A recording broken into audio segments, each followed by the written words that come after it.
नमस्कार, मैं सरफराज अली और आप देख रहे हैं इंडिया न्यूज़ दर्पण। इस समय हम मौजूद हैं खड्डा ग्राम सभा में और हमारे साथ खास बातचीत करने के लिए मौजूद हैं लालजी भागी स्मार्ट विलेज ऑर्गेनाइजेशन के चीफ डॉक्टर परशुराम पटेल जी। डॉक्टर साहब, बहुत बहुत स्वागत है। बहुत बहुत धन्यवाद आपको। आप समाजवादी पार्टी से लोकसभा का टिकट मांग रहे थे। ऐसा क्या सिचुएशन आ गया कि आपको समाज प्रसाद मौर्य जी का समर्थन करना पड़ा? जी बिल्कुल, बहुत बढ़िया क्वेश्चन है। देखिए, मैं पिछले 2-3 साल से मैं समाजवादी पार्टी के लोकसभा प्रत्याशी के रूप में मैंने अपनी दावेदारी किया था और मैं अपने यहाँ के सारे जितने भी लोकल नेता थे, मैंने सबसे ये आग्रह किया था कि आप चुनाव लड़ेंगे। तो किसी ने भी ये नहीं कहा कि नहीं हम चुनाव लड़ेंगे। किसी ने बोला कि मैं विधानसभा लड़ूंगा, किसी ने बोला कि नहीं हम चुनाव लड़ने की कंडीशन में नहीं है। तब मैंने ये फैसला लिया कि मैं चुनाव लड़ूंगा और पार्टी का मतलब जो भी भाजपा के या किसी भी पार्टी के जो भी कोई भी कैंडिडेट आएगा, मैं उसके अगेंस्ट मैं समाजवादी पार्टी का कैंडिडेट बनने के लिए तैयार हूँ।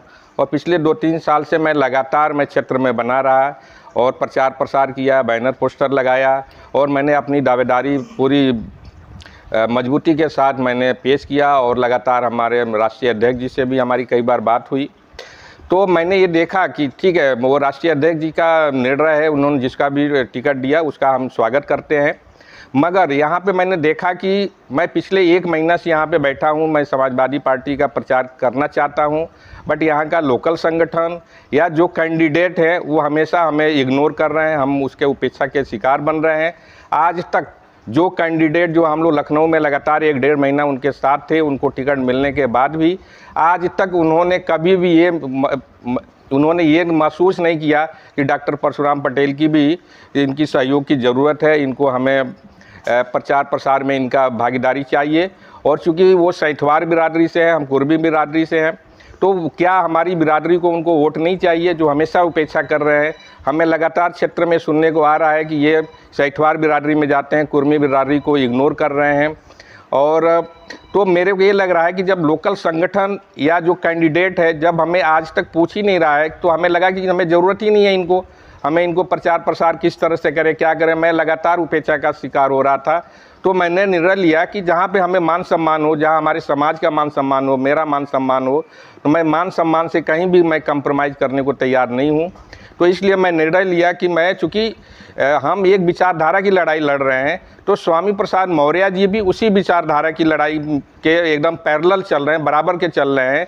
और मैंने सोचा कि जो माननीय स्वामी प्रसाद मौर्य जी जो पूरे देश नहीं प्रदेश में दलितों, शोषित, वंचितों की आवाज़ उठाने के लिए एक मसीहा के रूप में काम करते हैं और इन्होंने भी दलित, शोषित, वंचितों के लिए इन्होंने अपनी राजनीतिक कुर्बानियाँ दी हुई है। तो मेरे को लगा कि एक अच्छा कैंडिडेट जो कुशीनगर के लिए है, इससे बड़ा कुशीनगर का सौभाग्य क्या हो सकता है कि स्वामी प्रसाद मौर्य जी जैसे कैंडिडेट आ रहे हैं।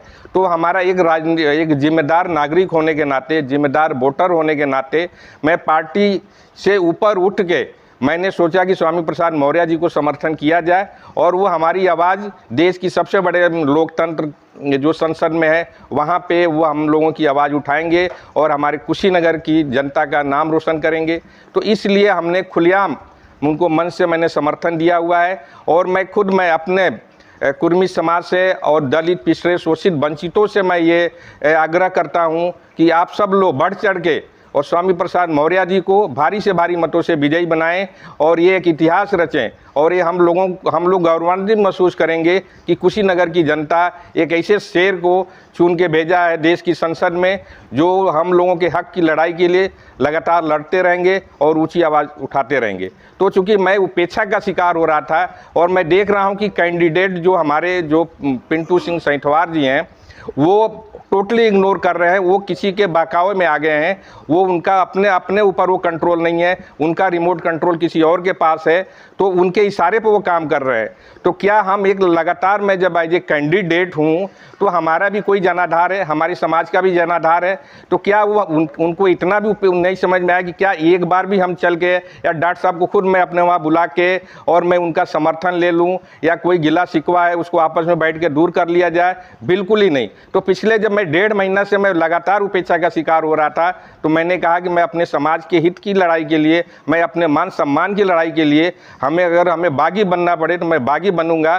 तो मैंने इसलिए मैं खुलेआम स्वामी प्रसाद मौर्य जी को समर्थन किया, क्योंकि मैं गद्दार बनना नहीं पसंद करता था कि लोग कहेंगे नहीं ये गद्दारी किया है, पीठ पीछे सपोर्ट कर रहा है। इसलिए मैंने बागी बन के और मैं खुलेआम मन से मैंने स्वामी प्रसाद मौर्य जी को सपोर्ट किया है। और मैं अपने समाज के लोगों से आग्रह करता हूं, दलित, पिछड़े, वंचित, शोषित मुसलमान भाइयों से मैं आग्रह करता हूं कि स्वामी प्रसाद मौर्य जी को भारी से भारी मतों से विजयी बनाएं। यह सौभाग्य है और ये मौका बार बार नहीं मिलता है। अगर ये आप लोगों ने मौका चूक गए तो पछताने के अलावा और कुछ नहीं मिलेगा। Thank you.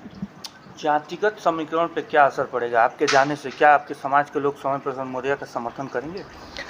बिल्कुल, वो सिर्फ हम ही नहीं, हमारा पूरा समाज उपेक्षित है समाजवादी पार्टी के कैंडिडेट से, और वो हमारे लगातार संपर्क में है कि डॉक्टर साहब क्या किया जाए, हम समझ में नहीं आ रहे हैं, हमें बिल्कुल इग्नोर किया जा रहा है, हमें कोई पूछ नहीं रहा है। तो इसलिए चूंकि हमारे आने से जो हमारे जो सपोर्टर हैं या जो हमको दिल से मानते हैं, और मेरे को पूरा विश्वास है अपने समाज के लोगों पे कि वो पूरा समर्थन स्वामी प्रसाद मौर्य जी को देके भारी मतों से विजयी बनाएंगे। आने वाले समय में आपकी रणनीति क्या होगी? किस पार्टी से आप चुनाव लड़ना चाहेंगे? देखिए, ये तो भविष्य की बात है, ये 4 जून के बाद डिसाइड होगा कि हमें क्या करना चाहिए, कौन सा जो भी बेस्ट क्या कदम होगा। हमें समाज के लोगों के आपस में बैठ के जो भी उचित निर्णय होगा उसको हम लेंगे।